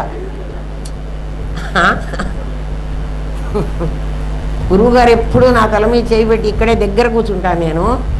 ఈ దేహం పోతుంది, ఈ దేహం ఎప్పుడు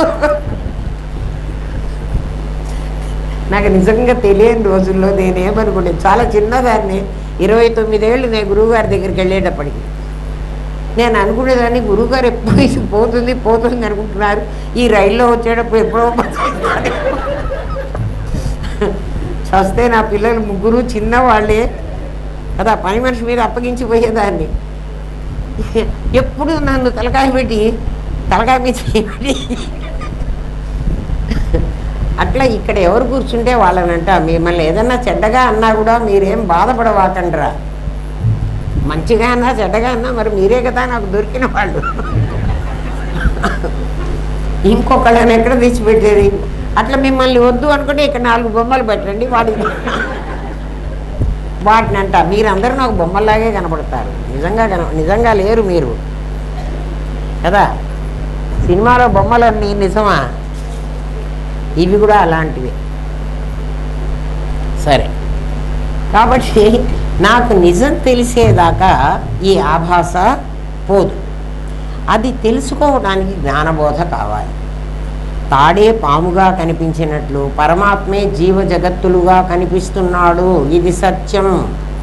తాడు నీకు పాముగా కనిపించింది, అట్లా పరమాత్మ జీవ జగత్తులో. వెంటనే శిష్యుడు అడుగుతాడు, మీరు ఏ ఉదాహరణ చెప్పినా గురువుగారు ఈ ప్రపంచంలోదే చెప్తున్నారు కదా, ఆత్మ నుండి జీవ జగత్తులు వచ్చాయంటే బంగారంలో నుంచి నగలు వచ్చినట్లే కదా.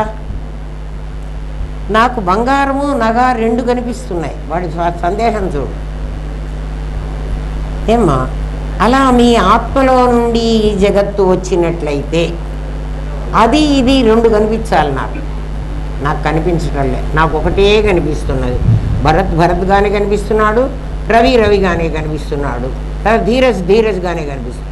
కాదు, ధీరజ్ భరత్గా కనిపిస్తే కనిపించడు. ఎట్లా కనిపిస్తాడు? ధీరజ్ పరమాత్మగా కనిపించాలి, భరత్ పరమాత్మగా కనిపించాలి. అప్పుడు వీళ్ళిద్దరూ పరమాత్మగా కనిపించాలంటే వీళ్ళిద్దరు లేకుండా పోవాలి.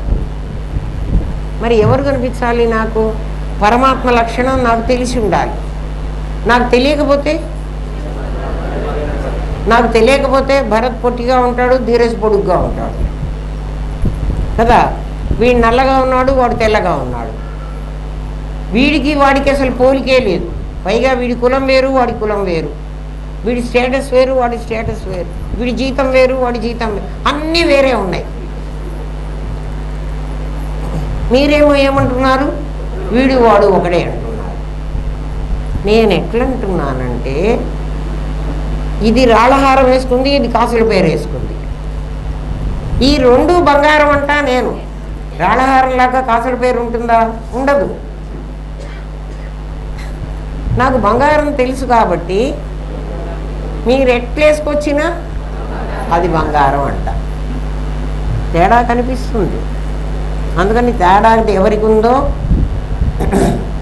నువ్వు తెలుసుకోవాలి. వాడు అడుగుతున్నాడు, నాకు బంగారము నగ 2 కనిపిస్తున్నాయి, మీరు ఆత్మలో నుంచి తస్మాదాత్మన ఆకాశ సంభూత, ఆకాశంలో నుంచి పంచభూతాలు వచ్చినాయి అంటున్నారు. ఆ ఆకాశము కనిపించాలి, ఈ పంచభూతాలు కనిపించాలి. నాకు అట్లా 2 నగ బంగారం 2 కనిపిస్తున్నాయి. అట్లా కనిపించాలి కదా. మాకు ఆత్మ కనిపించడం లేదు, జ్ఞానమే దీపమని వీరు మాటలతో మమ్మల్ని భ్రమింపజేస్తున్నారని అడిగితే గురువు వాడి అమాయకత్వానికి ఒక నవ్వు నవ్వి, పాపం ఒక మెటల్ డిటెక్టర్ ఇస్తారా నీకు, దాని ద్వారా నువ్వు తెలుసుకోరా అన్నారు. ఒక మెటల్ డిటెక్టర్. అది వీడు ఏం పెట్టుకున్నాడు, లోపల బాంబులు పెట్టుకున్నాడా అన్నీ తెలుస్తాయి అన్నమాట.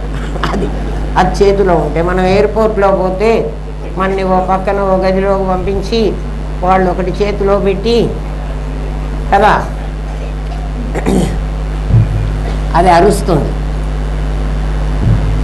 ఈ ప్రపంచంలో చెప్తున్నాడు నేను నాది అని 2 విభాగాలు ఉన్నాయి.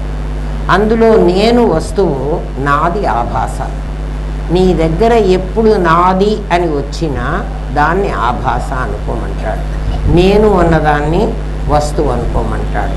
కానీ నిజంగా చెప్తే మీ నేను వస్తువు కాదు. ఇందాక నేను చెప్పానే, బుద్ధి యందు ప్రతిబింబించిన చిదాభాస చైతన్యమే ప్రస్తుతం ఈ నేను పరమాత్మ కాదు. దీన్ని పరమాత్మగా తర్వాత మేము చెప్తాం. ఇప్పుడు ముందు ఉట్టికెక్కండి. ఉట్టికెక్కిన తర్వాత స్వర్గానికి ఎక్కే సంగతి మళ్ళీ చేస్తాం. మీరు అప్పుడు చెప్పారు కదండి, అదే కదండి అంటే అది కాదు. అందుకని ఇప్పుడే మేము కాదని చెబుతున్నాం. మీ దగ్గర ఒక నేను, ఒక నాది 2 ఉన్నాయిరా. ఇది మెటల్ డిటెక్టర్. ఇప్పుడు మేము ఇస్తున్న మెటల్. ఇంతవరకు ఈ ఏజ్లో కనుక్కుండే మెటల్ డిటెక్టర్ ఇది. ఇంకొక ఏజ్లో ఇంకొకటి చేతిలో పెడతాం, సేమ్ ఈ డిటెక్టరే అది కూడా కనుక్కుంటుంది. దీనికి చాలా తెలివి ఉంది. అందులో నేను వస్తువు, నాది ఆభాస. బంగారం వస్తువు నగ ఆభాస, మట్టి వస్తువు కుండ ఆభాస. నీకు తెలిసింది అదే కదా. నేనుకే అహం అని పేరు, నాదికి మమ అని పేరు. నీకు బంగారము నగ 2 కలిసి ఉండి నాకు 2 కనపడుతున్నాయి, అట్లా మీరు ఇందులో నాకు 2 చూపించండి. వాడు అది కదా అడిగింది.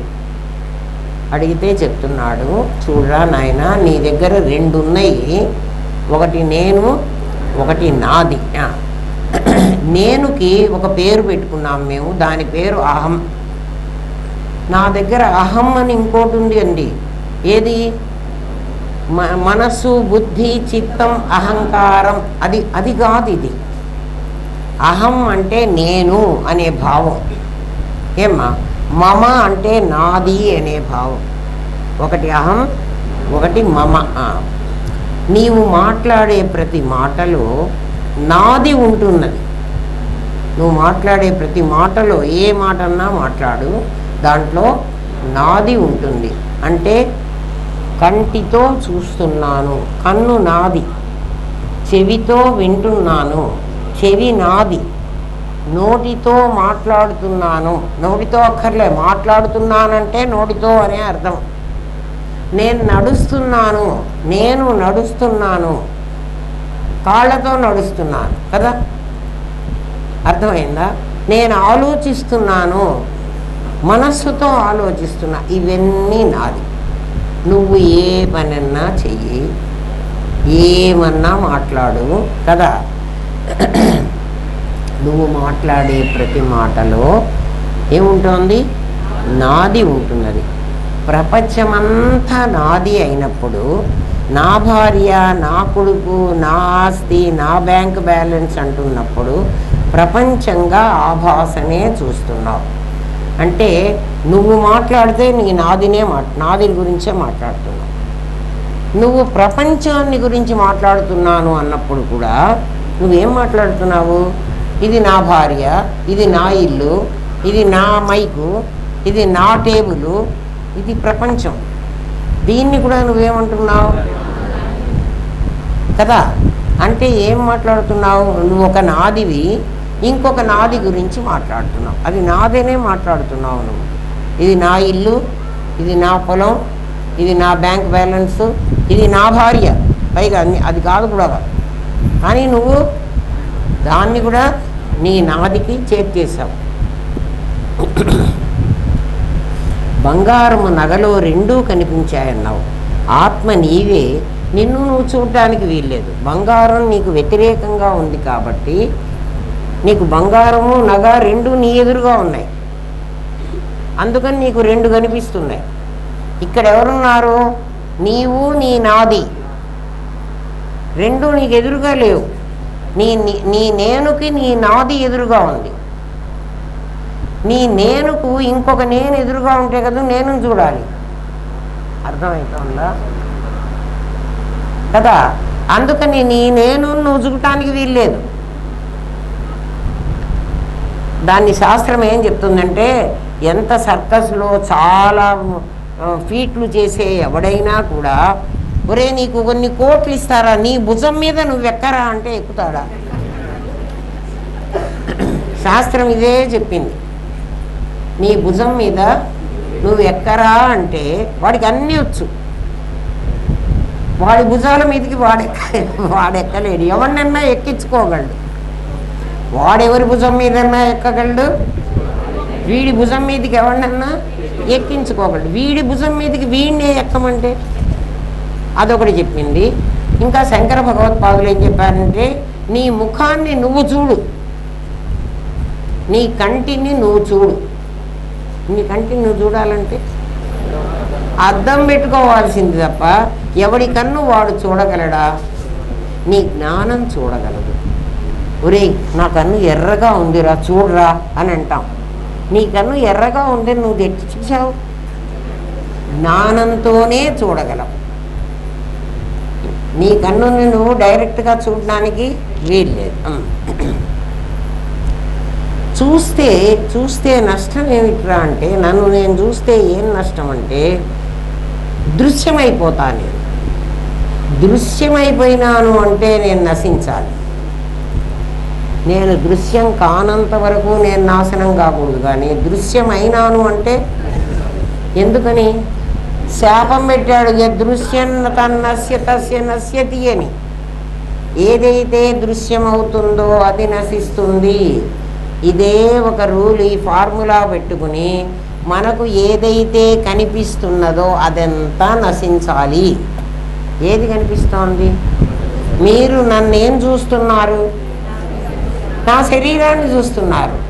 కాబట్టి మీకు నేను దృశ్యమైతే ఏమవ్వాలి? నశించాలి. అయ్యో నశించిందే అని మనం ఏడిస్తే ప్రయోజనం లేదు. దృశ్యమైన ప్రతి పదార్థం నశించాలి. అది రూల్. ఏమ్మా దృశ్యము ఎందుకు దృశ్యం నశిస్తుంది అంటున్నామంటే, దృశ్యం ఆభాస, ఒరిజినల్ కాదు. దృశ్యమంతా ఆభాస. ఆత్మ నుండి ప్రపంచం వచ్చిందంటే ఇదంతా నీ లోపల నుండే వచ్చింది. నువ్వే తాడువి, నీవే వస్తువువి.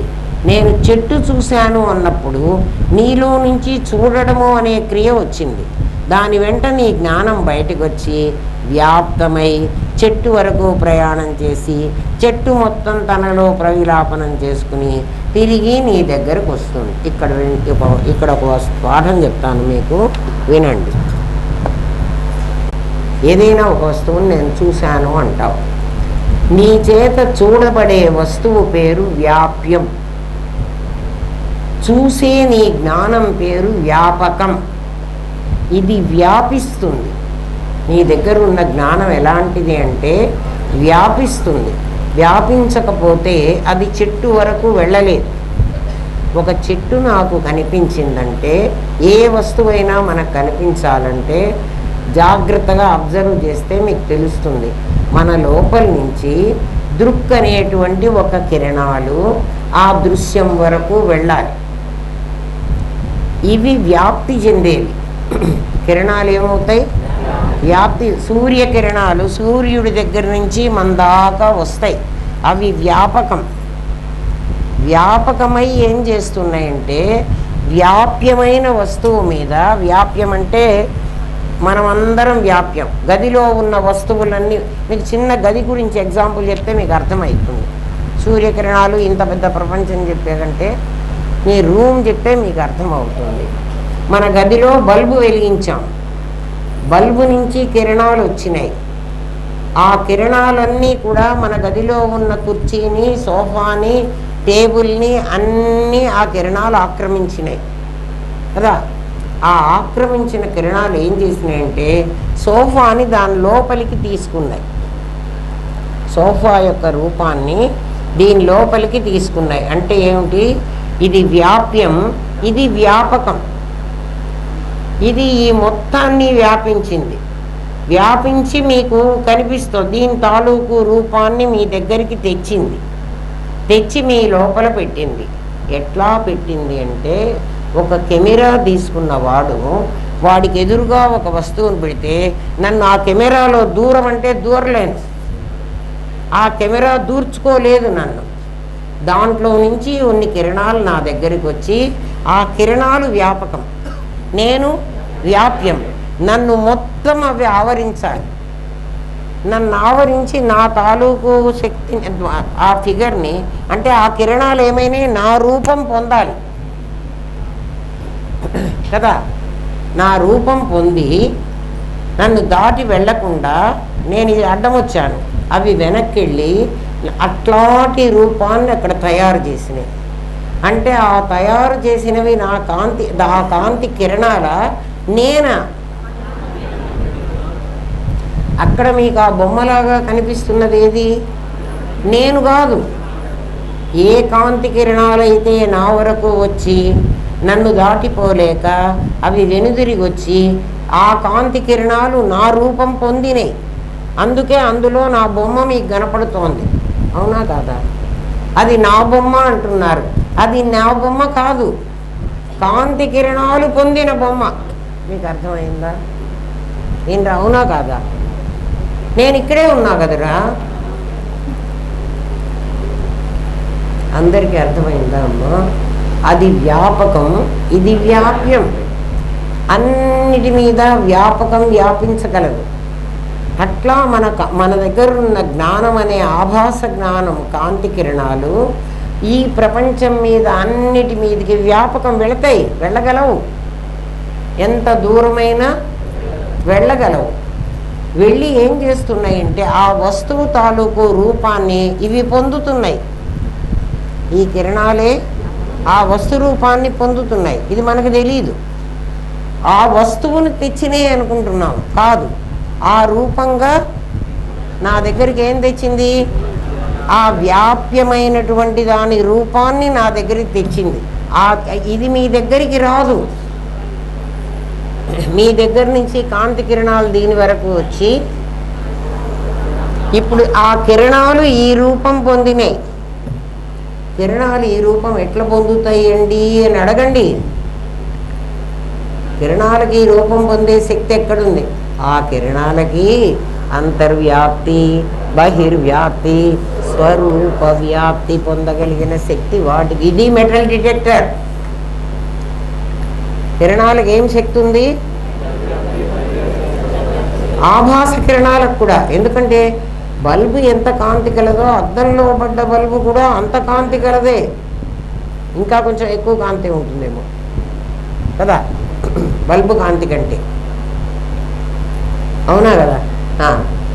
ఇది ఏం చేస్తోంది? అది వ్యాపకం. వ్యాపకమైన దానికి 3 రకాల శక్తులు ఉన్నాయి. పరమాత్మ శక్తి అదే కదా. దానికి ఏమిటి శక్తి? అంతర్వ్యాప్తి. దీని లోపలికి వెళ్ళగలదు. దీని లోపలికి వెళ్ళినట్టు నాకు రుజువు ఏమిటండి? నీ లోపల ఈ ప్లేట్ తయారైందే, అది కూడా ఇట్లా వెండి ప్లేటు లాగే ఉండాలి. అది నల్లగా ఉంటే నువ్వు ఒప్పుకోవు. అంటే ఏం చేసింది నీ కాంతి కిరణాలు? దీని లోపలికి వెళ్ళినాయి. అంతర్వ్యాప్తి, బహిర్వ్యాప్తి. అంతర్బహిర్ కాకుండా దీని స్వరూపం. ఇది ప్లేట్ అయితే ప్లేట్, గ్లాస్ అయితే గ్లాస్, పెన్ అయితే పెన్. ఇదిగో ఇట్లాంటిదే. ఇంకా ఇందులో ఏం మార్పు ఉండడానికే వీల్లేదు. మీరేమనుకుంటారంటే ఇది చూసినప్పుడు ఇది నా లోపలికి ఇంతకు ముందు మీకు ఏం చెప్పేవాళ్ళం అంటే ఇనీషియల్ స్టేజ్లో మనకి ఏబిసిడీలు చెప్పేటప్పుడు ఏబిసిడీలే చెప్తాం. అప్పుడు మేమేం చెప్తామంటే నువ్వే వస్తువునన్నా చూసినప్పుడు నీ బుద్ధి నీ దగ్గర నుంచి, బుద్ధి బయటికి రాదు. అప్పుడు బుద్ధి వచ్చిందనే చెబుతాం. దీని తదాకార వృత్తి పొంది నీ లోపల చిత్త సాగరంలో దాచిపెడుతుంది. మరి మీరు అప్పుడు అట్లా చెప్పారు కదండి, అప్పుడు అట్లాగే చెప్తాం. ఎందుకని? ఈ పాఠం నీకు అప్పుడు అర్థమై చావదు. నాకు అదే చాలులే, నాకు చాలా బాగుంది అనుకుంటాను. అదే చాలంటే చాలు. మళ్ళీ జన్మకు వచ్చి ఇది నేర్చుకుందు. కానీ జన్మ అక్కర్లేదు అంటే ఇది ఇప్పుడే నేర్చుకో. ఇంకా భగవంతుడు ఉంచాడు కదా మన్ని. మొత్తం నేర్చుకుంటే పోలే, నాకు ఇది చాలులే, నాకు హ్యాపీగా ఉంది అనుకుంటే మళ్ళీ అది నేర్చుకోవడానికి మళ్ళీ జన్మ ఇవ్వాలి. నాకు అక్కర్లేదండి, నేను అక్కర్లేదని చెప్పేసి ఆయన దేవుడికి ముందే అని అన్నాం అనుకో, వాడు ఒప్పుకోడు. వాడేం చెప్పాడో ముందే చెప్పనా, శుచి నాం శ్రీమతాం గేహే యోగ భ్రష్టు అభిజాయతే. నువ్వు యోగ భ్రష్టుడిరా, నువ్వు కంప్లీట్గా నేర్చుకోలేదు మా కాలేజీకి వచ్చి, మా యూనివర్సిటీలో కంప్లీట్గా చదువుకోకపోతే నేను మళ్ళీ పంపిస్తా, చదువు నేను మధ్యలో మానేస్తాను అంటే మన వాళ్ళు ఊరుకుంటారేమో, చాలే ఈ చదువు అని. కానీ వాడు ఊరుకోడు, నిన్ను మళ్ళీ పంపిస్తా అంటాడు. నాకు జన్మ వద్దని చెప్పానయ్యా, నువ్వు వద్దని చెప్పినా నువ్వు పోవాల్సిందే. ఎందుకని, ఒక్కసారి నా క్లాసులో చేరిన వాడు యూనివర్సిటీ డిగ్రీ తీసుకోకుండా వాడు పోతానంటే ఆయన ఒప్పుకోడు. ఏం చేస్తాడట, మళ్ళీ మళ్ళీ బాల్ తన్నినట్టు తన్ని మళ్ళీ పంపిస్తాడు. ఎక్కడికి, పోరా నాయన తెలుసుకురా పోరా. అప్పుడు వీడు ఇంకోటి రామనాథం గారు ఇప్పుడు లేరండి మాకు ఎవరు చెబుతాడని చెప్పేవాడు ఒకడు ఉంటాడు, లేరా పోరా నేను పంపిస్తా వాడిని. ఏమ్మా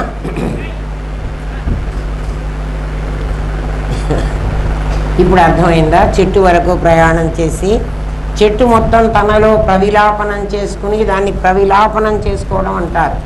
ఇది రాదు. ఏదొస్తుంది? నీ లోపల ఉన్న నీ జ్ఞానమే, నీ చిదాభాస జ్ఞానమే దీని వరకు వచ్చి, దానికి ఎంత శక్తి ఉందంటే అంతర్వ్యాప్తి, బహిర్వ్యాప్తి, స్వరూప వ్యాప్తి అనేటువంటి వ్యాప్తి చెంది దీని తాలూకు బొమ్మని ఇట్లనే ఉంటుంది నీ లోపలికి తెస్తుంది. ఎందుకండి అది ఎక్కడ తెచ్చింది అని అంటే, అది అట్లాడితే కదా. పరమాత్మ చైతన్యం అద్దంలో పడి అది అటువంటిదే. అది ఎటువంటిదో అది పుట్టించే వాళ్ళు కూడా అటువంటి వాళ్ళే. అంటే అది ఆభాసే, ఇది కూడా ఆభాసే. అది మీ చిత్తాకాశంలో దాని రూపం ఏర్పడింది. ఇప్పుడు మీకు కనపడుతోందే, ఈ ప్లేట్ మీకు కనపడింది అంటే ఎక్కడ కనపడింది? మీకు మీ లోపల ఒక ఆకాశం ఉంది. దాన్ని హృదయ దహరాకాశం అంటారు. నీ హృదయం అంటే గుండెలో కాదు, నీ లోపల ఒక ఆకాశం ఉంది. ఆ ఆకాశం మీదే ఈ బొమ్మలన్నీ ఆడుతున్నాయి. నీకు ఏదైనా దృశ్యం కనిపించిందంటే అదంతా ఆకాశం మీదే. అది ఆకాశం అనేది అవనిక. అవనిక మీన్స్ తెర. ఆ తెర మీద నీకు ఈ బొమ్మలన్నీ కనపడతాయి. ఆ తెర ఎక్కడుందో నాకు కనపడలేదండి. మీరు ప్లేట్ చూపిస్తే ప్లేట్ కనపడింది కానీ ఆ తెర కనపడలేదండి. తెర చూపిస్తా, ఎందుకంటే మరి మీ దగ్గర ఉన్నది కదా. మీరు ఊరికే కుర్చీలో కూర్చోండి, ఇమాజినేషన్ ఏదన్నా ఊహించుకోండి, మీ ఇష్టం. ఊహించుకున్నప్పుడు మీకు బొమ్మ కనపడుతుందా? ఆ బొమ్మ ఎక్కడ కనపడుతుంది? మీకు బయట కనపడుతుంది కదా. బయట కనపడుతుందా? బయట లోపల కాదు, మీకు బయటే కనపడుతుంది. నువ్వు ఊహించుకున్న బొమ్మరా బయట కనపడుతుంది. బయట కనపడేందుకు ఇక్కడ ఆకాశం ఉండాలి కదా. ఆ ఖాళీలో బొమ్మ కనపడుతుంది. అర్థమైందా? నీ కళ ఎక్కడ కనపడుతుందిరా? నీ లోపల కనపడుతుంది కదా. ఆ లోపల కనపడాలంటే అక్కడ ఖాళీ ఉండాలి కదా. ఆ ఆకాశం మీద కనపడుతుందే. ఈ బొమ్మకి ఆ బొమ్మకి తేడా ఏమిటి చెప్పు? ఆ బొమ్మ నల్లని దాంట్లో నల్ల అద్దం మీద పడుతుంది. నీ సెల్ ఫోన్లో పైన అద్దం ఎలా ఉంది? నల్లగా ఉంది. ఆ నల్లదాని మీద బొమ్మ కనపడితే నీ కల్లో కనపడ్డ బొమ్మ అది తమస్సు. దాన్నే స్విచ్ ఆన్ చెయ్యి, కనపడుతుంది. ఇప్పుడు ఈ కనపడుతున్న బొమ్మ తెల్లదాని మీద పడ్డ బొమ్మ. జాగ్రత్త స్వప్నాలు అనే రెండు దృశ్యాలు ఉన్నాయి నీకు. ఒకటి లోపల కనపడుతుంది, ఒకటి బయట కనపడుతుంది కదా. బయట కనపడింది లోపల కనపడేటట్టు ఉంటుంది, లోపల కనపడింది బయట కనపడేటట్టు ఉంటుంది. కళ ఎక్కడ కనపడుతుంది? అది ఊహించుకుంది నువ్వు లోపల, అది బయట కనపడ్డట్టు ఉంటుంది. ఊహ కళ ఎక్కడుంది? నీ లోపల వచ్చింది, అది బయట కనపడుతుంది. 2 దశలు ఉన్నాయి నీ దగ్గర, ఒకటి జాగ్రత్త దశ, ఒకటి స్వప్న దశ. నీకే తెలుసు. సాధన ఏం చేస్తావురా? నీకు ఇవన్నీ ఇప్పుడు కూర్చోబెట్టి సాధనే చేయిస్తున్నది అంటే ఇది నీకు ఇలా కనపడిందా కనపడలేదా? కనపడింది అంటే నువ్వు ఒప్పుకుంటున్నావు, బయటది లోపల కనపడుతుంది, లోపలిది బయట. అది అమ్మవారి రాజ్యం.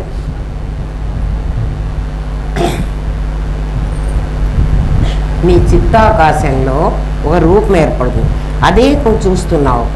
నేను చూస్తేనే ప్రపంచం కనపడుతుంది, ప్రపంచం తనకి తాను ఉన్నానని చెప్పలేదు.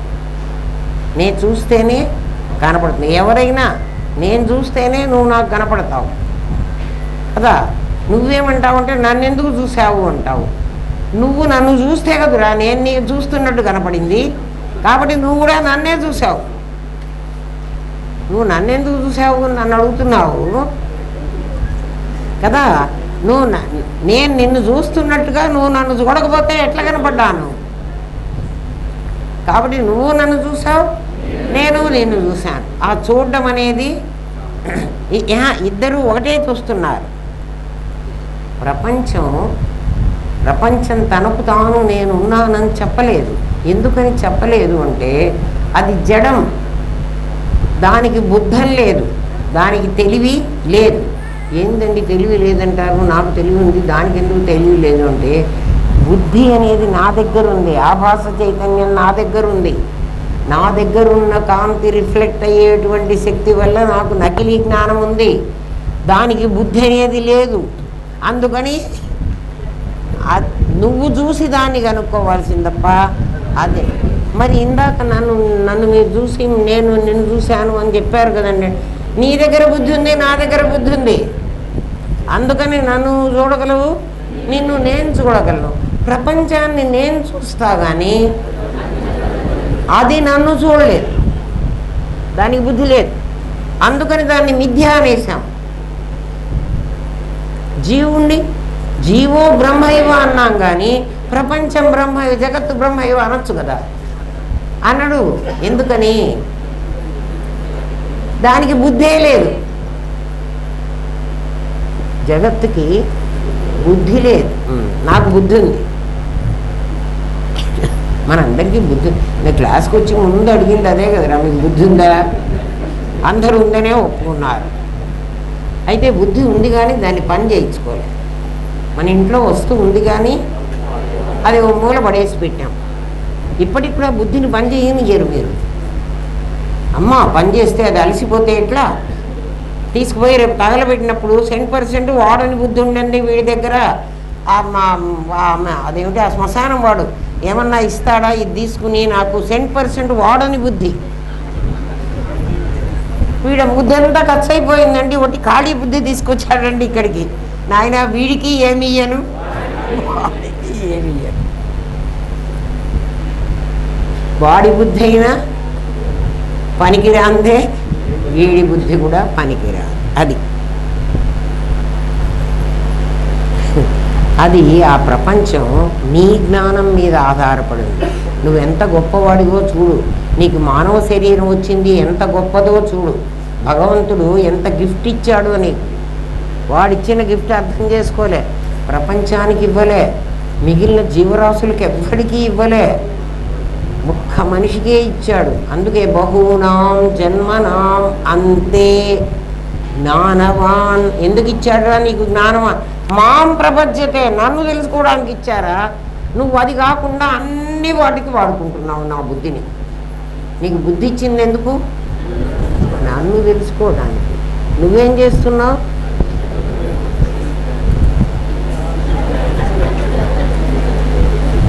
కదా, నువ్వు దీనికోసం వాడుతున్నావు. నీకు 3 ధనేషణ, ఈ 3 చాలండి, నాకేం అక్కర్లేదు కదా. అందుకు వాడుకుంటున్నావు నీ బుద్ధిని. అది కాస్త అయిపోయిందనుకో, అయిపోవడం ఎప్పుడు అయిపోతుంది చెప్పాను కదా, వెనక కర్మంతా అయిపోతే ఆ తర్వాత బుద్ధిని వాడుకుంటానయ్యా అంటే లాభం లేదురా నాయన. దీపం కాస్త ఆరిపోయింది. పెద్దవాళ్ళు చెప్తారు, దీపం ఉండగానే ఇల్లు చక్కబెట్టుకో. దీపం ఎక్కడుంది? నీ లోపల ఉంది. ఆ దీపం ఆరిపోతే, ఎప్పుడు దీపం ఆరిపోతుంది? అద్దం వెనక ఉన్న కర్మ అయిపోతే అప్పుడు దీపం ఆరిపోతుంది. అంటే ఆ గదిలో దీపం వెలగదా అండి? కరెంట్ లేదా? ఉంది. నీ అద్దంలో దీపం పడకపోతే నీకు లాభం లేదు. అది దీపం ఉండంగానే ఇల్లు చక్కబెట్టుకో. ఎవడికి అర్థమైంది? మనందరికీ దీపం ఉంది, మనం ఇంకా ఇల్లు చక్కబెట్టుకోలేదు. ఏం చేద్దాంరా? సరే, నీవు నీ చిత్తాకాశంలో నీ భార్య, నీ కొడుకు, నీ ఆస్తి అన్న నాదులను, ఇవన్నీ నాదులు ఇందాక చెప్పాడు కదా, నువ్వు నాదితోనే వ్యవహారం చేస్తున్నావు. ఏమ్మా, నేనుగా చూస్తున్నావు. అది నీకు వచ్చిన తిప్పలు. తాడును పాముగా చూసినట్లు నాదిని నేనుగా చూస్తున్నావు కదా. ఎట్లా చూస్తారంటే, మా గురుదేవులు మాకు చెప్పింది, మనం కారులోనే ప్రయాణం చేసి వస్తాం. కారును గురువుగారి ఇంట్లోకి రానియరు. కారు ఎక్కడ ఉండాలి? ఎంత మన ఖరీదు గల కారు అయినా మన కారు రోడ్డు మీదే ఉండాలి కదా. గురువుగారింట్లో మన కోసం ఒక షెడ్ కట్టి ఆ షెడ్లో లాక్ అండ్ కీలో పెట్టి మనకు ఎవ్వడు పెట్టాడు. మన కారు ఎంత ఖరీదు గల కారు అయినా ఎక్కడ ఉండాలి? మనం పోయిన చోట. మన ఇంట్లో అయితే మనం షెడ్ కట్టుకుంటాం. కారు రోడ్డు మీద ఉంటుంది. రోడ్డు మీద కారు వాళ్ళకి ఏం పని లేకపోయినా, స్కూలు పిల్లలు స్కూల్ వదిలేశారంటే ఆ కారు మీద మనం వదిలేసిన తర్వాత దాని మీద కొంచెం దుమ్ము పడుతుంది. దుమ్ము పడ్డప్పుడు ఆ పిల్లలు అటు నుంచి పోతూ పోతూ దాని మీద వాడి పేరు రాస్తాడు. దేని మీద? ఆ దుమ్ము మీద వాడికి పాపం పేరు రాసుకోవడం ఇప్పుడే వచ్చింది. అందుకని కారు మీద పేరు రాశాడు. ఒకడు వేలుతో రాశాడు. వేలుతో రాసింది కడిగితేనో తుడిస్తేనో పోతుంది. కానీ ఇంకొకడు వచ్చాడు, వాడి పేరు పర్మనెంట్గా ఉండాలి అనుకున్నాడు. వాడు అక్కడ ఒక చిన్న రాయి తీసి, గులకరాయి, జగన్ మీదకి వేసిన రాయి లాంటి ఒక రాయి తీసి వాడు కారు మీద రాశాడు. ఏమి రాశాడురా? వాడు పేరు ఎందుకు రాశాడురా? వాడు పేరు నేర్చుకుంటున్నాడు. నేర్చుకునే పిల్లవాడు ఎవరు? ఆ స్కూల్ బాయ్. వాడు పేరు రాశాడు. వీడు పాపం నిన్న మొన్ననే కారు కొనుక్కుని కారు రోడ్డు మీద పెట్టి గురువు గారి దగ్గరికి దండం పెట్టుకుపోదామని వచ్చాడు వీడు కదా. ఆ కారు మీద ఆ పేరు అక్షరాలు చూశాడు. కలర్ అంతా మరి గురకరాయ పెట్టి గీకితే కదా రంగు పోతుంది కదా.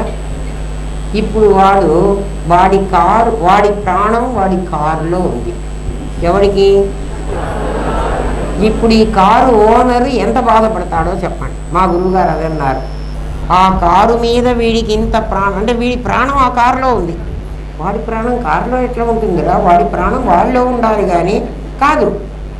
అంటే నాదిని అంత ప్రేమించావు, అట్లా నా భార్యని ప్రేమించావురా. నీ దుంపదగా, నీ భార్య వేరు, నువ్వు వేరు కదా.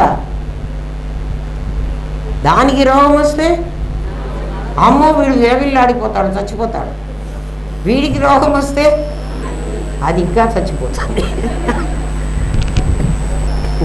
ఇట్లాంటివన్నీ ఎందుకు చెప్తామంటే వైరాగ్యం నీకు కలగాలి అని.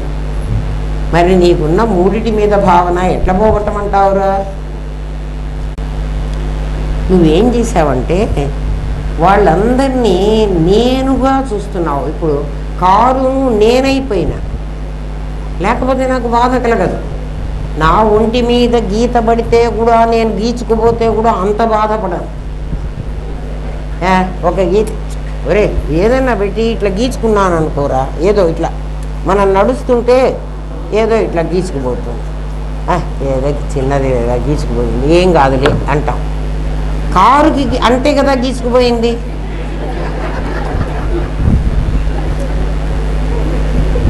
నీకన్నా బై మిస్టేక్ గీచుకుంది, వాడు పర్పస్ఫుల్గా అరే వాడు ఆటోగ్రాఫ్ ఇస్తే ఎందుకు అంత బాధపడతావు కదా.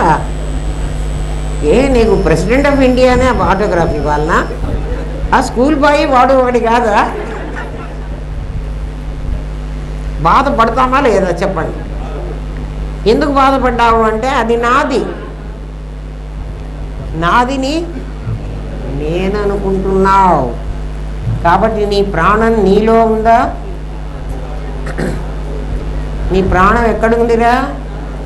నీలో ఉండాలి. దాన్ని ఎక్కడ పెట్టావు? కారులో పెట్టేశావు. కారులో నీ ప్రాణం పెట్టావా లేదా పరీక్షించుకో. ఎంత బాధపడతావు? ఒకసారి కాదు కదా. ఆ పిల్లవాడు ఎవడో తెలియక కూడా కాదు, వాడు పాపం కొత్తగా, పిల్లలు చూడండి కొత్తగా వాళ్ళకి స్కూల్లో టీచర్ ఏదో నేర్పిస్తుంది, అవన్నీ గోడల మీద రాసేస్తారు, తలుపుల మీద, గోడల మీద, ఎక్కడ దొరికితే అక్కడ. ఎందుకంటే వాళ్ళది బ్లాక్ బోర్డ్ అనుకుంటున్నారు. వాళ్ళకి ఆ నాలెడ్జ్ ఇవ్వలే మనం.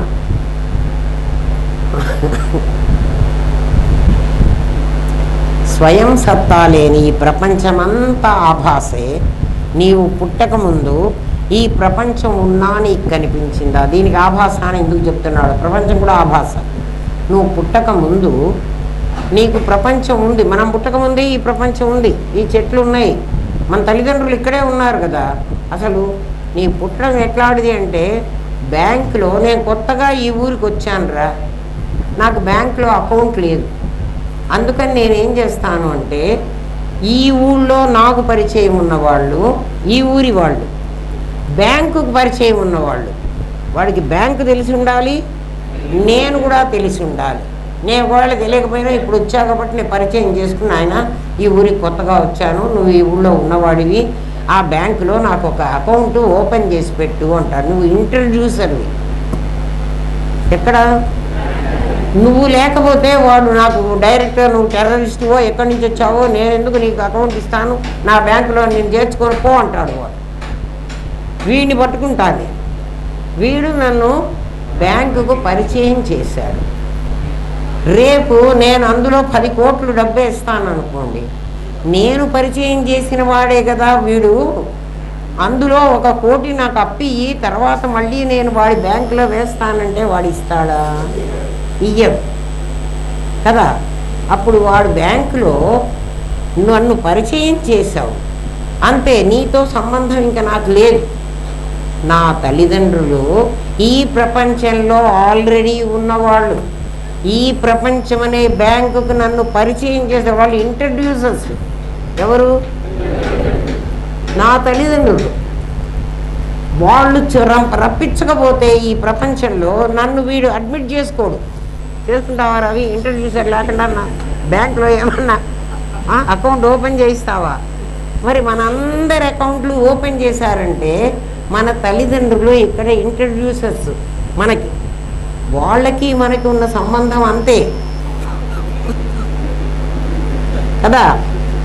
కొంచెం డబ్బులు తీసుకుంటానంటే బ్యాంకు వాడు ఇయ్యడు. నీ కర్మ నీకే, వాడి కర్మ వాడికే. అర్థమైందా? అది నువ్వు ఈ ప్రపంచంలోకి రాకముందు ఈ ప్రపంచం ఉంది, దీంట్లో నీ తల్లిదండ్రులు ఆల్రెడీ ఉన్నారు. నీ శరీరం మరణిస్తే ఈ ప్రపంచం పోదు. నువ్వు ఉంటే ఇక్కడ నువ్వు ఉండకముందే ఉంది, నువ్వు పోతే ఇది పోదు. నీ మీద ఆధారపడి ఉనికి కలిగిన ప్రపంచం ఆభాస. నువ్వు చూస్తే అది నీకు కనిపించింది, నువ్వు చూడకముందు అది లేదు కదా నీకు. అది ఉన్నా నీకు లేనట్టే. నువ్వు చచ్చిపోయిన తర్వాత ఇది నీకు కనిపించదు కదా.